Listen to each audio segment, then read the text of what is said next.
सुप्रभात प्यारे बच्चों।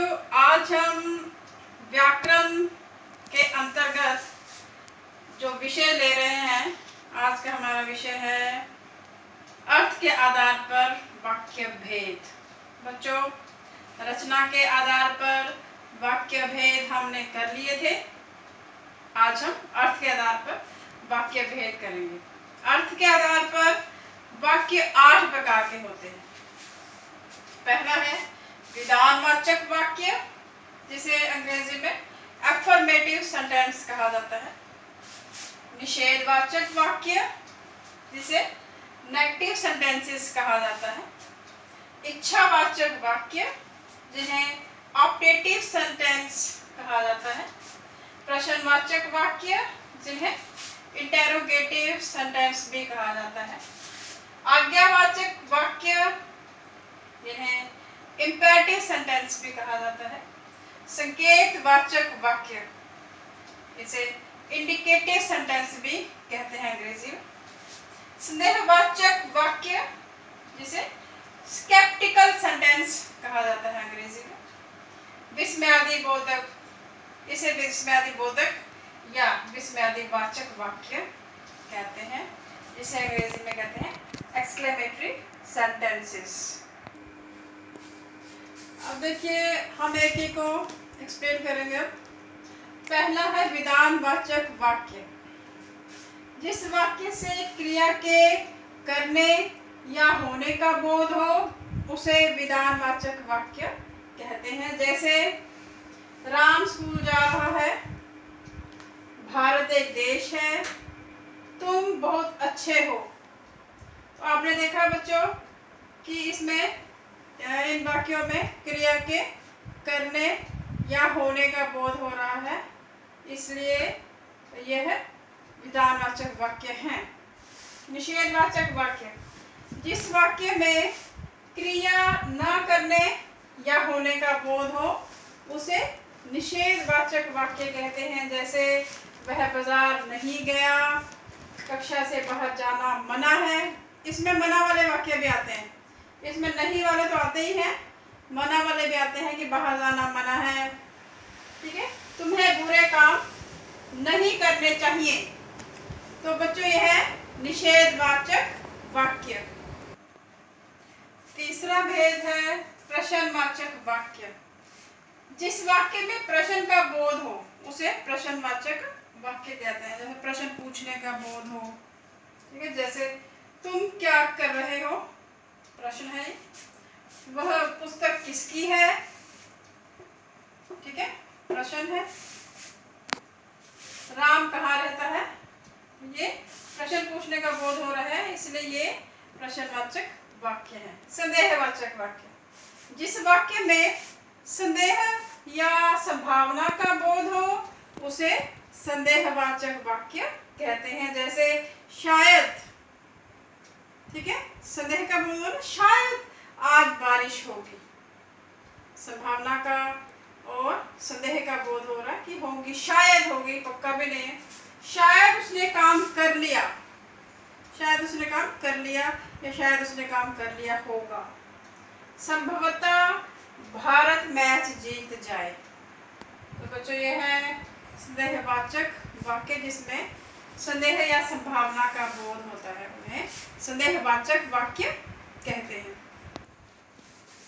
अब है पांचवा भेद है संकेतवाचक वाक्य। जिस वाक्य में एक क्रिया का दूसरी क्रिया पर निर्भर होने का संकेत हो, एक क्रिया का दूसरी क्रिया पर निर्भर होने का संकेत हो, उसे संकेतवाचक वाक्य कहते हैं। जैसे यदि तुम बुलाते तो मैं जरूर आता। ठीक है, ये क्रिया जो है ये इस पे निर्भर है।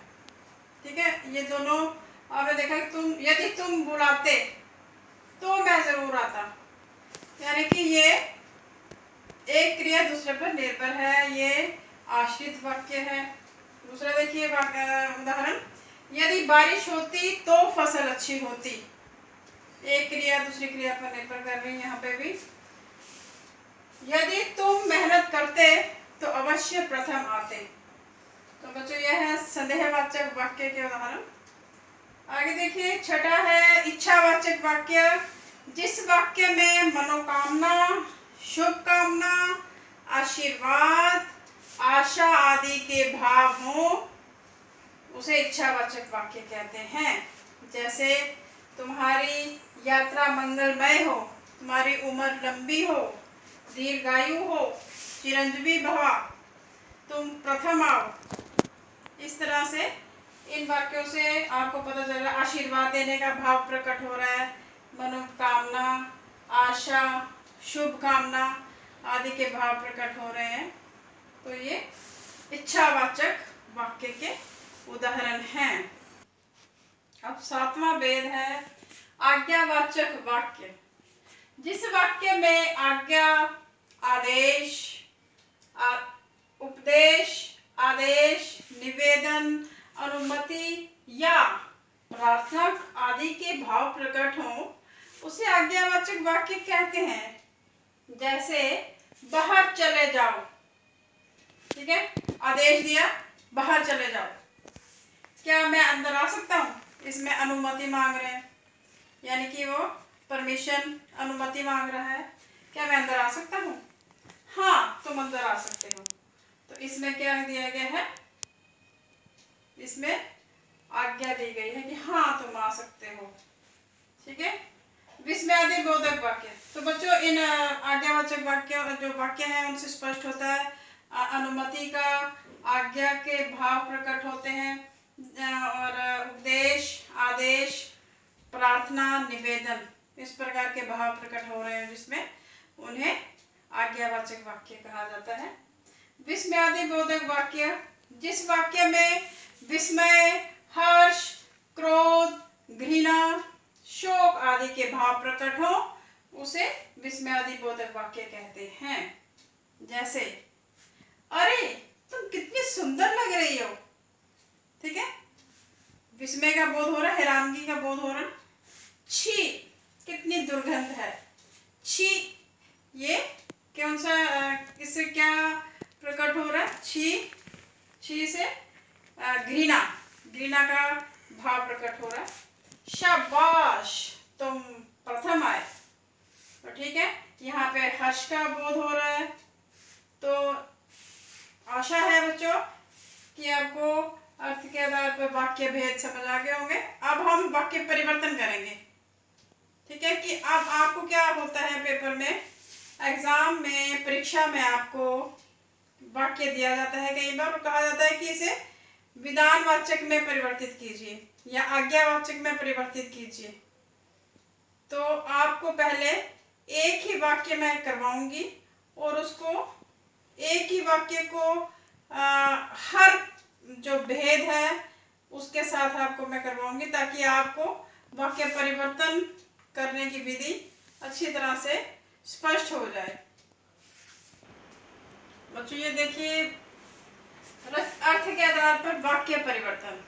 अब परीक्षा में क्या होता है कि आपको कोई एक जैसे वाक्य दे दिया गया है और ब्रैकेट में लिख दिया जाता है कि इसको आप निषेधवाचक में परिवर्तित कीजिए, या यह वाक्य दिया गया है और ब्रैकेट में लिख दिया जाता है कि इसको आप संदेहवाचक में परिवर्तित कीजिए।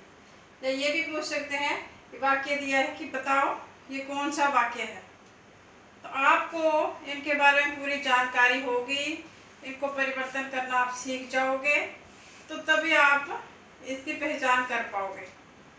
तो आपको मैंने इनकी परिभाषा तो बता दी, अब मैं आपको इनको परिवर्तित करना बता रही हूँ। एक ही वाक्य है, उसी को मैं पहले विधान में, फिर निषेध में, फिर आज्ञावाचक, सभी में परिवर्तित करके बताऊंगी ताकि आप इसको स्वयं परिवर्तित करना भी सीख जाए और साथ ही साथ आप उनकी पहचान करना भी सीख जाए। विधानवाचक वाक्य माँ खाना बना रही है, वाक्य यही है, इसी को हम सभी में चाहिए करते हैं, इसी को परिवर्तित करेंगे हम निषेधवाचक में। माँ खाना बना रही है विधानवाचक, निषेधवाचक माँ खाना नहीं बना रही, ठीक है, माँ खाना नहीं बना रही, हमने उसी को नेगेटिव में कर दिया, पता है आपको, ठीक है, नकारात्मक में करना है हमने उसी को। फिर आज्ञावाचक माँ खाना बनाओ, ठीक है, आज्ञा का बोध हो रहा है। प्रश्नवाचक क्या माँ खाना बना रही है, का बोध हो रहा है, विस्मयादिबोधक। अच्छा, माँ खाना बना रही है, इच्छावाचक। माँ को खाना बनाना चाहिए, संदेहवाचक। शायद माँ खाना बना रही है, संकेतवाचक। तुम कहोगे तो माँ खाना बनाएगी। तो ये मैंने एक ही वाक्य को इन सभी में परिवर्तित करके आपको बताया। अब आप एक और मैं आपको बताऊंगी। जैसे विधानवाचक में है रमा जयपुर जाएगी, निषेध में क्या करेंगे, रमा जयपुर नहीं जाएगी। आज्ञावाचक में क्या करेंगे, रमा जयपुर जाओ। प्रश्नवाचक में क्या करेंगे, क्या रमा जयपुर जाएगी, विस्मयादिबोधक में। अच्छा, रमा जयपुर जाएगी, इच्छावाचक में। रमा जयपुर जाओ, संदेहवाचक में। शायद रमा जयपुर जाएगी, संकेतवाचक। यदि तुम कहोगे तो रमा जयपुर जाएगी। तो बच्चों, मैंने विभिन्न प्रकार से आपको पहले ये लिख के बताया, एक उदाहरण सभी भेदों के साथ, एक मैंने मौखिक रूप से भी बताया। तो आप स्वयं इनको परिवर्तित करना सीखिए, इसका अभ्यास कीजिए। और यदि अभ्यास करने के उपरांत भी आपको कोई शंका हो तो मैं आपकी शंका के निवारण हेतु सदैव तत्पर रहती हूँ। धन्यवाद।